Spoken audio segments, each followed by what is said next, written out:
ассалому алайкум дӯстон, шумо дар канали Шермардон ҳастед ва имрӯз хабари муҳимро аз ҷаҳони ММА пешкашатон мекунем.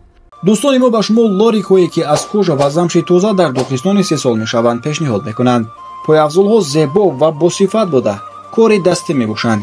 дастафка ба тамоми шаҳрҳои Русия ва Тоҷикистон дошта дар ватсапи рӯи экран бода пойафзол нависед ва тамоми вариантҳоро ба шумо равон мекунанд. инчунин силкаи телеграм канал дар зери ҳамин видео. даромада обуна шавед то гум накунед.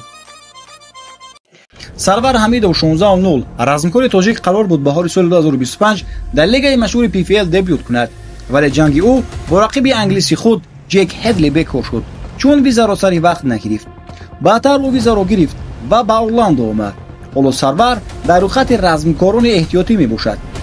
агар яке аз размкорон захмӣ шавад ва ё аз ҷанг даст кашад, эҳтимол аст ки сарвар ба ҷои ӯ барояд. ӯ қаблан дар лигаи Беллатор 3 ҷанг гузаронида дар ҳамаш даст боло шуд.